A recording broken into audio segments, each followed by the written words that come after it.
Hi, this is Dennis with Second Chance Tackle. I'm going to preview for you this week's work that's in my shop that needs to get turned around and serviced so they can get back out there fishing again.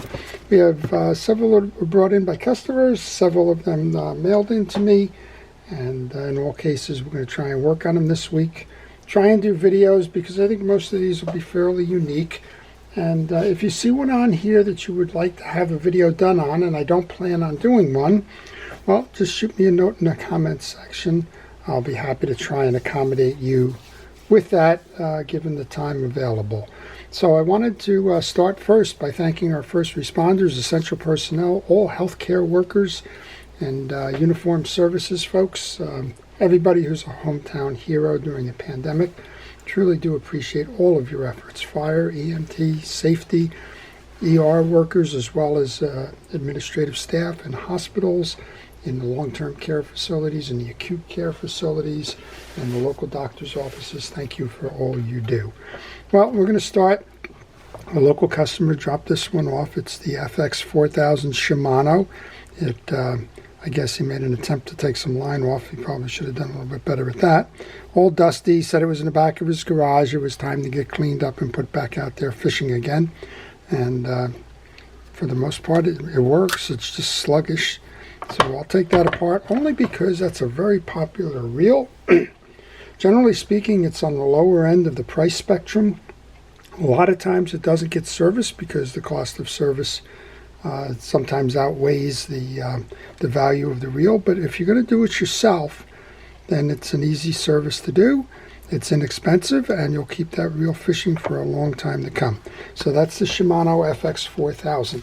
Next, Matthew from Washington has sent in some reels, or a reel. We'll find out. So if you're like Matthew and any of the folks that sent stuff in, yes, I do repair reels by mail. And if you send me an email with a request for the service information, I'll be happy to provide that to you. So the email is on the business card that follows. Please send that in, and if you do decide to send the reel in, please make sure that you do me a favor and include the email and contact information in the bags. Sometimes that's not there. Well, we have a reel in a bag project. I was just trying to get in there to find out what the reel is. It's a Penn Peerless 9. Looks to be in beautiful condition. I guess he just had a little bit of an issue putting it back together again. So we'll show him how to do that. We'll do a video on this one. We'll put it back together.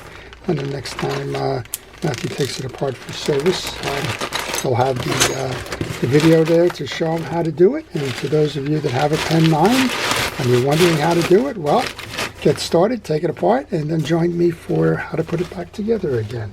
You know, I never fault anybody for taking a reel apart. Some people say, oh, geez, I feel silly or dumb, or I should have done a better job. Well, I congratulate everybody who tries to take it apart and service the reel. I'm all too happy to kind of assist in putting it back together if you get stuck. And that's kind of what my videos are about. It's teaching you how to do it so you don't get stuck. And as I mentioned in the comments, there are some times when things don't go right, and in those cases I'll try and help you out with that.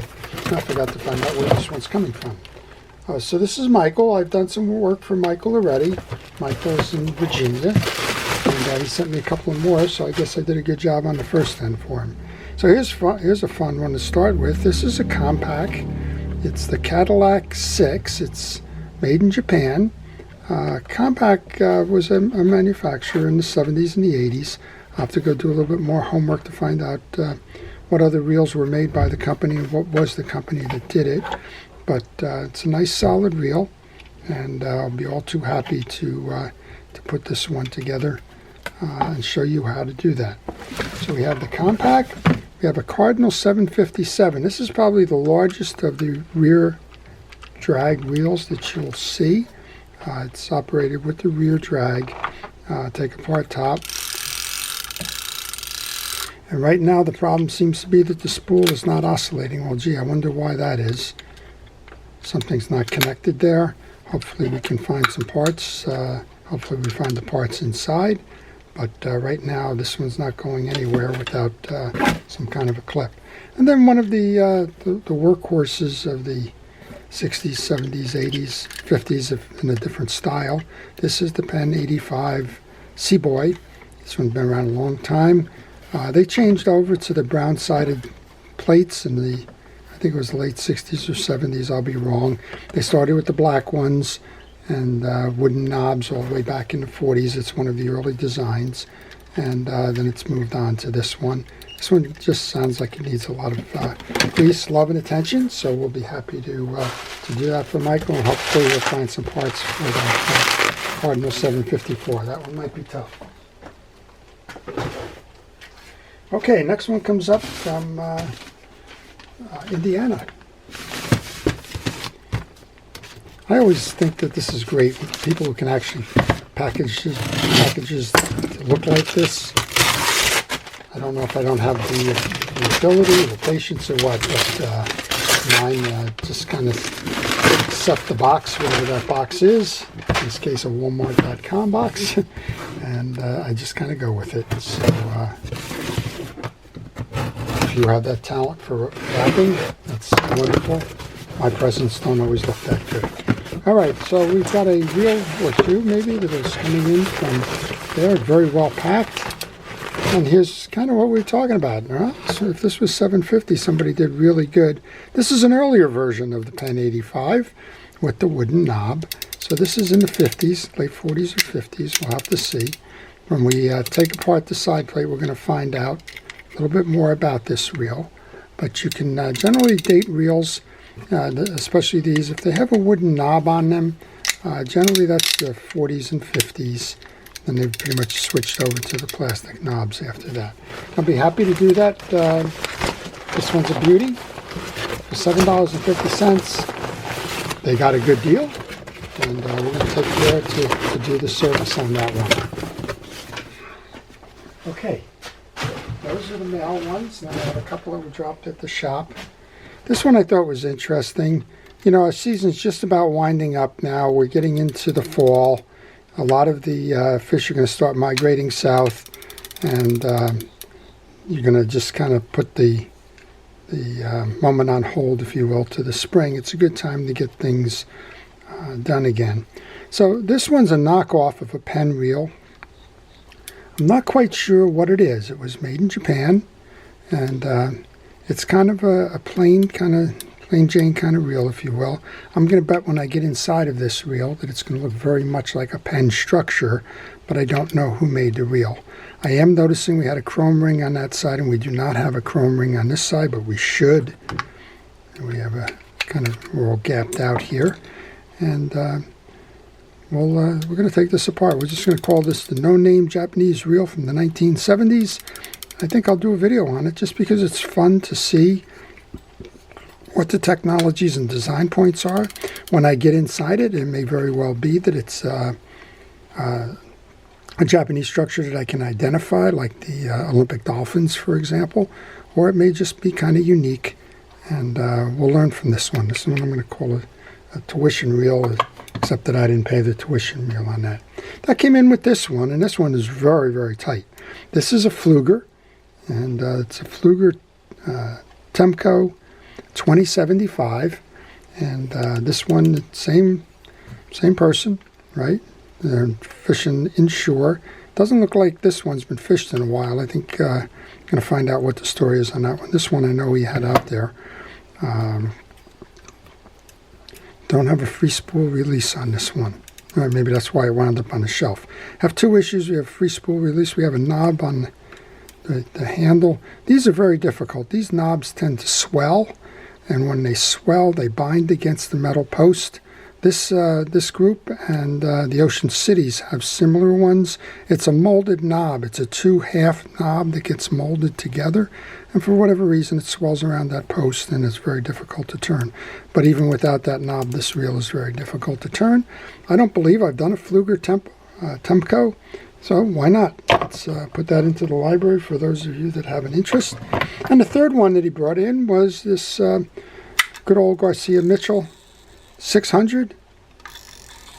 but you can't kill this reel. This is a 602, the Mitchell 602.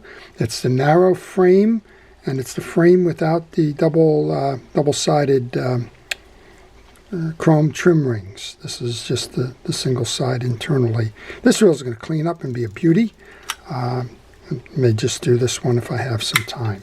So those are 3 inshore saltwater reels that I've been asked to do. This one I may have shown before. This one is actually one that I got a while ago. It's the Shakespeare 602. I call them the Royal Maroon. I'm not sure if that's exactly what it is. This one is just so tight, almost impossible to turn. You can turn it by hand with a lot of effort by turning the spool, but I wouldn't even risk trying to turn this right now. My guess on that is we're going to just see a ton of dried grease in this one, and that this thing is going to go out there and click again. We have a functional bail. That's always a good thing. Just trying to trip it manually. See if it springs back. Well, whatever. Okay, and then finally the last one I got in a group of reels. This one's mine, and so it's probably the last one, figuratively and literally, if I get around to it. But this is one that I got with a bunch of 1980s circa bait casters. This one's the Shimano Magnemite. It's a graphite reel, so that says 80s to 90s. It's a nice little reel. It's a kind of what it was for the time. I think this may have been one of the first ones that I bought to do inshore ocean fishing. It's either this or it was the Daiwa version of this, one of the two, but it's been quite some time, so I'm going to date this as probably 30 or 40 years. This one has an override switch, much like the old squitters. You can backpedal the reel if you like. Sometimes that switch is flipper mode. In this case, it's an anti-reverse override. So I'm going to do that one. I will do a video on this if I get the chance to do it, but we've got a few of those ahead of us here, and we're going to get those projects done this week, and we're going to do as many videos as possible on those. So if you'd like to see these, please subscribe to my channel. My channel publishes frequently. The reels vary, as you saw here, everything from low-profile bait casters to vintage reels to current reels to very popular reels that might not get the service that they need from time to time. And if you do subscribe, hit the notification button. That's the way you'll see when they get posted, and you'll have a chance to go ahead and look at those, see if that's something that you want to watch, and then go ahead and learn a little bit about the reels from that. If you have a question on this reel, any reel in particular, or please leave that in the comments section. I do try to reply to the comments, and that's the best way to reach me. I do have a business card that follows. If you're interested in repair information, please contact me by email. Just a word of caution, if you do try to call, that's probably the least effective way to reach me, as when I'm in the shop I don't respond to the phone, and sometimes it takes me a while to clear out the voice messages when I'm done. So try the emails first, and if you have a little bit of patience, I will get back to you with the repair information or other questions that you may have. So finally, thanks again to our first responders, our hometown heroes, essential personnel, uniformed services, and the group. I appreciate everything it is that you've done in keeping us safe, and I thank you for your services. So with that, please stay safe, stay well, and stay watching. This is Dennis with Second Chance Tackle. Have a great day.